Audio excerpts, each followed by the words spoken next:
Cole Peterson here. Today I'm actually working on my personal Nissan S13 project. For those that don't know, S13, it's just an S chassis type thing. This is the S13 chassis of the S chassis conglomerate or family of vehicles. 1992 240SX. Some of the details really quick. I just got done wiring up SR20 swap. These originally came with a 2.4 liter inline four, and this now has a 2 liter turbo engine that was available in Japan. The reason why we do that is just, you know, I like that 2 liter better. Some people like the 2.4 better. But right now it's running kind of, I wouldn't say it's running good, but it is the first time that this engine has ran in probably over 6 years. It's the first time this car has ran in 3 years. So if my laptop will load, maybe we can look at a few things, make sure the sensors are working. We can go to the front of the car real quick and I'll just give you a rundown of what we're working with. Okay, so like I said, 2 liter inline four, came from Japan, 1989 to like 1998 they built this engine. This car is running off in a Haltech Elite 1500, ID injectors, sensors pretty much everywhere. Wiring Specialties did a little bit of the harness and then I've modified it since. And yeah, right now we're just making sure that all these sensors, like the fuel pressure sensor is getting pressure. We have R35 coil packs that I need to adjust the dwell times on. Other than that, it's just a systems check. Everything is far from being complete and drivable,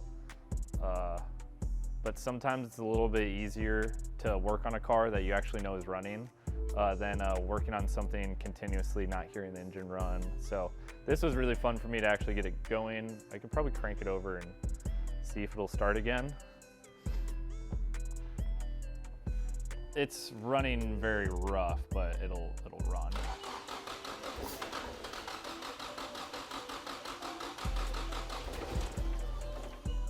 See, it wants to go, but it's not going.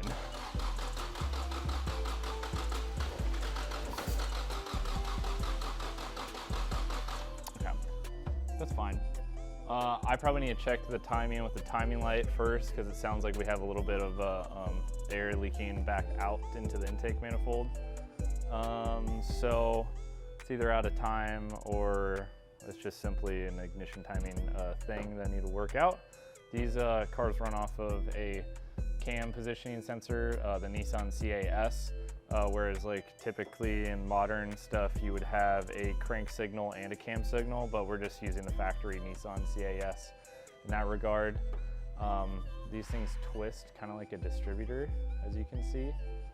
So you check that with a timing light and then boom. Once that lines up, I can polish everything up, get the clutch going, and then maybe we can do some burnout sometime. I don't know.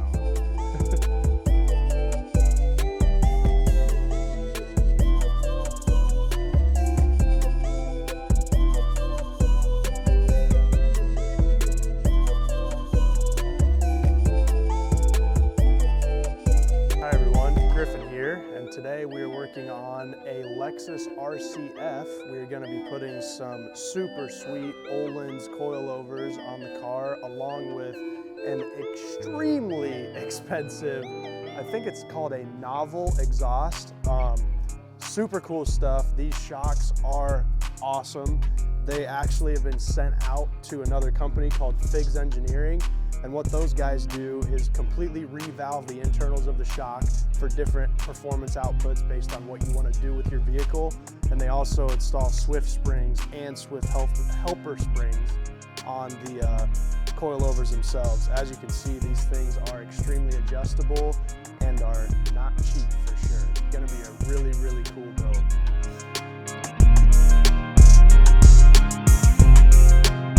Hey guys, Sam here. So I'm working on the Foxzilla. We're almost at the finish line of the project in terms of wiring. So right now we're at the phase where we're testing all the outputs, all the inputs, making sure everything's happy, everything's talking, and everything's working. Part of the programming is we made a custom steering wheel here between Bob and I. So this steering wheel has a few switches on it. So some of these switches are for vehicle functions, and these two up here are for actually ECU functions. So this one is a power knob. So when you move this knob around like that, you can change the position on it.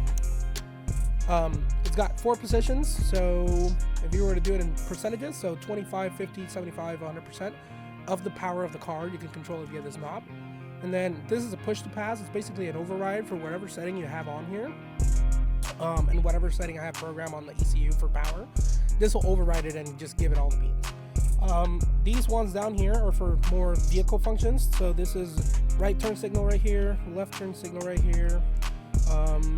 You have your push to talk, which we need to get the mic system rolling on here to get it to work. And then you have the horn. So that's all in the steering wheel, like you usually would expect when you're driving like a normal car. We also have the dash displaying a bunch of stuff. The keypad is a 12-button keypad. It's all CAN based. It's talking to the PDM and the dash simultaneously via CAN bus. Some of the buttons are to control the actual dash pages. Some of them are for vehicle functions, like you can maybe hear this pump and this fan running here. So here's the fan. Here's the pump. There's another pump. That's another fan. And some other stuff. So you got hazards, you got different test buttons, all that kind of good stuff. Aside from that, we got the HVAC working. It's all hooked up. ECU's on, we can turn it on. You can hear maybe the throttle body's beeping. Maybe hear them moving too. So the ECU's on. So we're at the phase pretty much where we're going to start testing all the ECU outputs, get the ECU working with the dash and getting it working with the power distribution module. And just as a reminder, we're using the M-Tron KV8 ECU along with the ECU Master PMU16 Autosport power distribution module and the ECU Master ADU7 digital dash.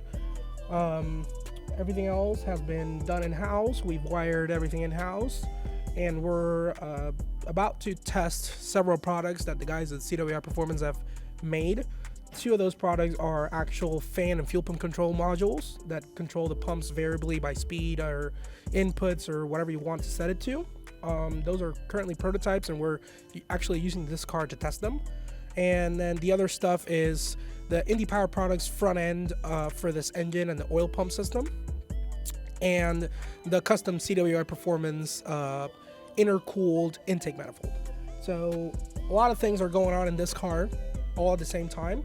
And so we've dressed the engine with a multitude of sensors to keep track of everything and make sure we monitor everything, make sure everything's working the way it should be. So kind of a long-winded intro, but I haven't really talked much about the car, so I thought I'd give you guys an update of what this car is and what we're doing with it and why we're involved. So basically my job is wire the car and then program everything and make sure everything's going accordingly, so the guys can just focus on how well the parts are performing, and Preston can focus on driving the car and actually winning races, because that's the main point of the car, it's to actually go race the car. So we'll keep you guys updated on all the stuff that's going on in this car. We're gonna dyno it soon, and we're shooting for about the 1200 horsepower mark on it. We've already made 810 wheel horsepower on it, so we're pretty close on there. And yeah, we'll just let you know